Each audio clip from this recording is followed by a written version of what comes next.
خدا اے خدا اے خدا اے خدا.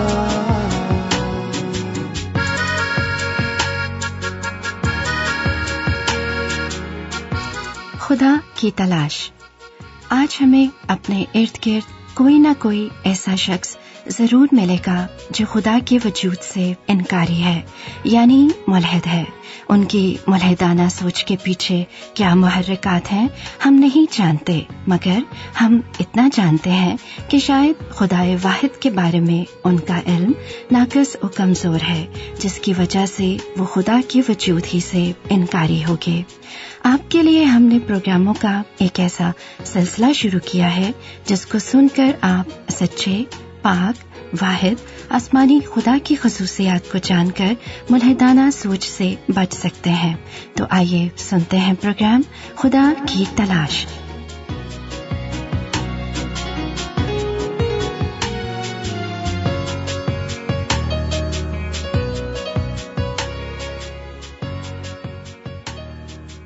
آج گستاخی و کفر کا فتویٰ لگانا ایک رواج سا بن گیا ہے. اس بارے میں ہر شخص نے اپنی ہی تشریح اور اپنا ہی عدالتی پیمانہ بنا رکھا ہے. اسی لیے ہر روز کسی معصوم کو کفر کا بے بنیاد الزام لگا کر یا تو جیل میں بند کر دیا یا موت کے گھاٹ اتار دیا جاتا ہے. اب تو یہ حال ہے کہ لوگ اپنی عزتیں اور جانیں بچاتے پھرتے ہیں. ہر وقت ایک ڈر سا لگا رہتا ہے کہ کہیں کوئی کفر کا فتویٰ لگا کر زندگی عذاب میں نہ ڈال دے. کسی کے ساتھ ذرا سی رنجش ہوئی یا کاروبار یا جائیداد کا جھگڑا ہوا تو جھٹ سے کفر کا فتویٰ لگا دیا، اور دیکھتے ہی دیکھتے لوگوں کا ٹھاٹھے مارتا ہوا ہجوم ڈنڈے سوٹے لے کر اس کے گھر کے گرد جمع ہو جائے گا اور سب کچھ جلا کر بھسم کر دے گا. اگر پھر بھی انتقام و غیرت کی آگ ٹھنڈی نہ ہوئی تو کسی معصوم کو اٹھا کر شعلے اگلتی آگ کی بھٹی میں پھینک دیا جائے گا. آئیے دیکھتے ہیں کہ مسیحی تعلیم کے مطابق کفر کیا ہے. کفر کا مطلب ہے چھپانا، ڈھانپنا، انکار کرنا، یعنی خدا کی سچائیوں، حقیقتوں، برکتوں، نعمتوں، بخششوں، رحمتوں، خدا کی نجات، خدا کے بیٹے مسیح یسوع کی صلیب پر قربانی اور کفارہ، تیسرے دن مردوں میں سے جی اٹھنا، انجیل کی خوشخبری کو چھپانا اور انکار. خاص طور پر خدا کے پاک روح کے خلاف گناہ کفر ہے جس کی کسی طرح سے بھی معافی نہیں. خداوند یسوع مسیح نے اپنے زندہ الہامی کلام میں خود فرمایا، میں تم سے کہتا ہوں کہ آدمیوں کا ہر گناہ اور کفر تو معاف کیا جائے گا، مگر جو کفر روح کے حق میں ہو وہ معاف نہ کیا جائے گا.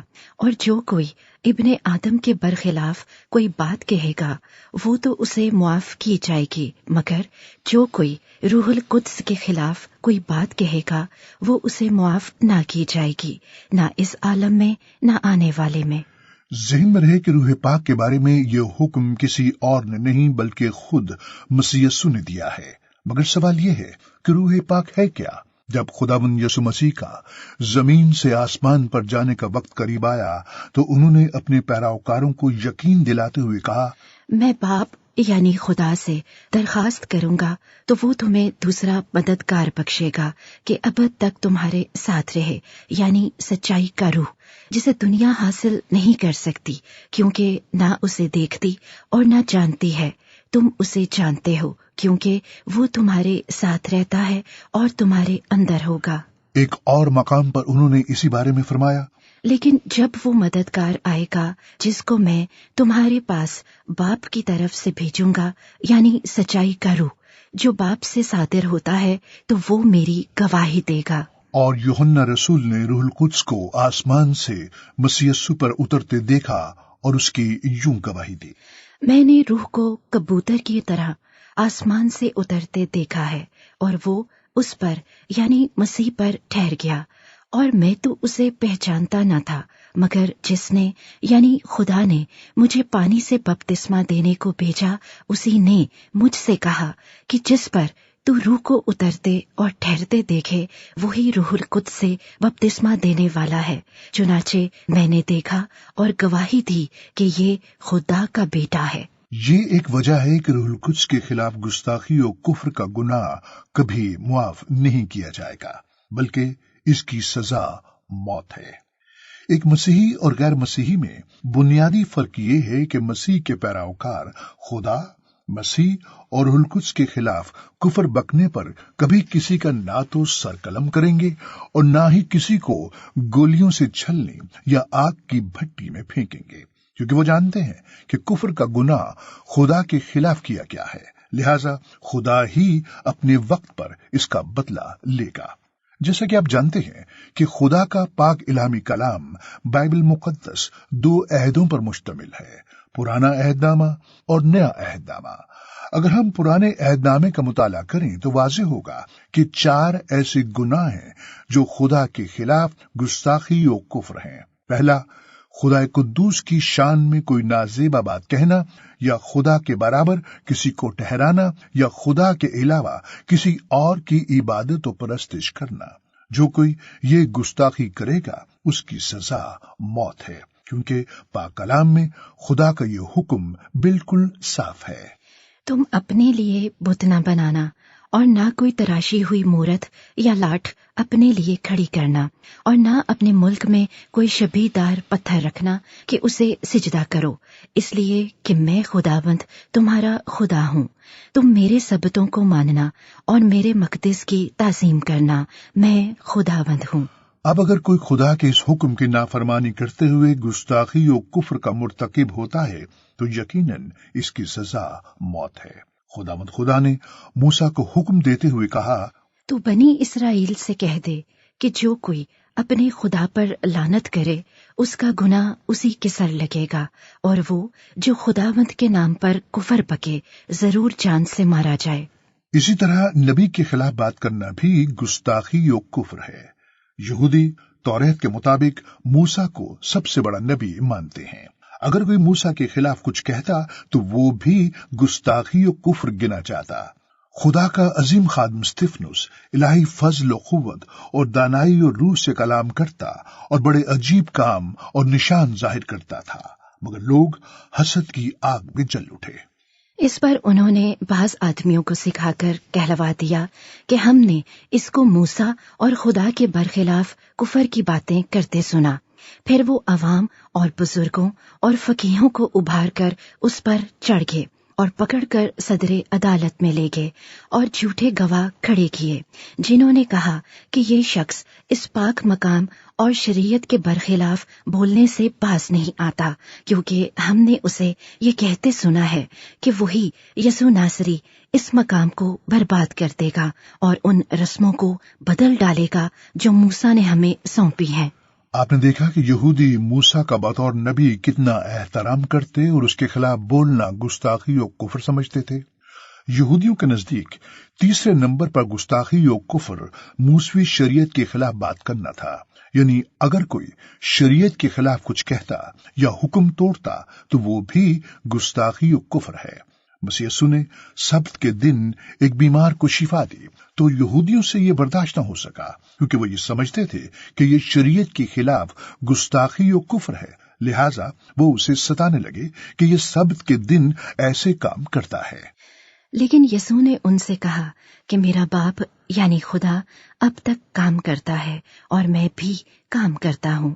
اس سبب سے یہودی اور بھی زیادہ اسے قتل کرنے کی کوشش کرنے لگے کہ وہ نہ فقط سبت کا حکم توڑتا ہے بلکہ خدا کو خاص اپنا باپ کہہ کر اپنے آپ کو خدا کے برابر بناتا تھا۔ اس سے صاف ظاہر ہوا کہ یہودی تعلیم کے مطابق خدا کے خلاف بولنا، ان کے نبی یعنی موسیٰ کو برا بھلا کہنا اور شریعت کے حکموں کو توڑنا گستاخی و کفر ہے۔ اس کے علاوہ چوتھے نمبر پر ہیکل کی بے حرمتی یا خلاف کوئی بات کرنا بھی گستاخی و کفر ہے۔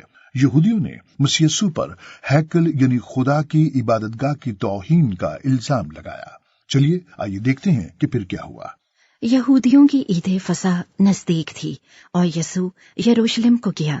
اس نے ہیکل میں بیل اور بھیڑ اور کبوتر بیچنے والوں کو اور صرافوں کو بیٹھے پایا اور رسیوں کا کوڑا بنا کر سب کو یعنی بھیڑوں اور بیلوں کو ہیکل سے نکال دیا اور صرافوں کی نقدی بکھیر دی اور ان کے تختے الٹ دیے اور کبوتر فروشوں سے کہا، ان کو یہاں سے لے جاؤ، میرے باپ یعنی خدا کے گھر کو تجارت کا گھر نہ بناؤ۔ اس کے شاگردوں کو یاد آیا کہ لکھا ہے، تیرے گھر کی غیرت مجھے کھا جائے گی۔ بس یہودیوں نے جواب میں اس سے کہا، تو جو ان کاموں کو کرتا ہے ہمیں کون سا نشان دکھاتا ہے؟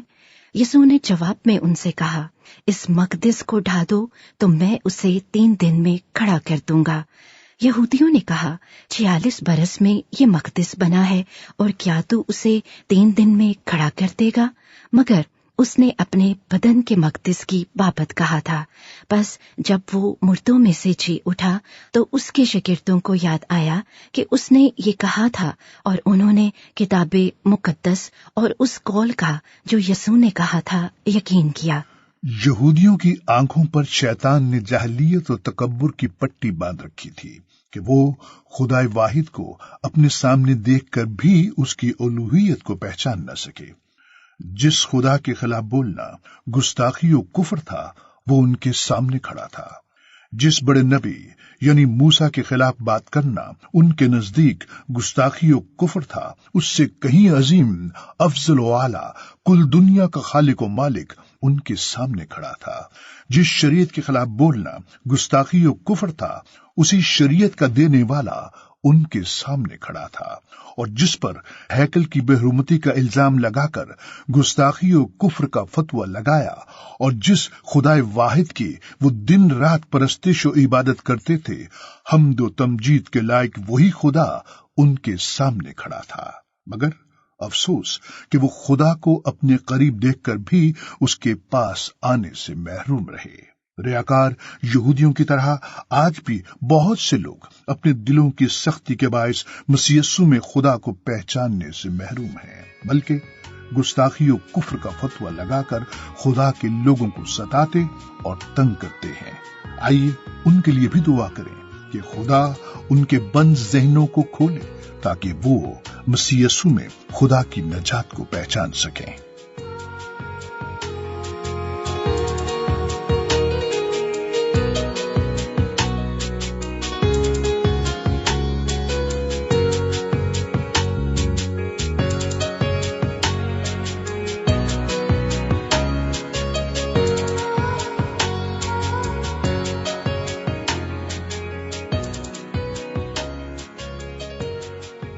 اب ہم خدا کی جس خصوصیت پر روشنی ڈالیں گے اس کے بارے میں بہت سے لوگ غلط فہمی کا شکار ہیں اور نہیں جانتے کہ جس پاکیزہ رشتے کو وہ جسمانی خواہشات کے تابع رہتے ہوئے پامال کر رہے ہیں، اس کی بنیاد خدا نے خود آسمان پر رکھی اور فرمایا، جسے خدا نے جوڑا ہے اسے آدمی جدا نہ کرے۔ اسی لیے خدا کے ہاں طلاق قابل قبول نہیں، بلکہ خدا طلاق سے نفرت کرتا ہے۔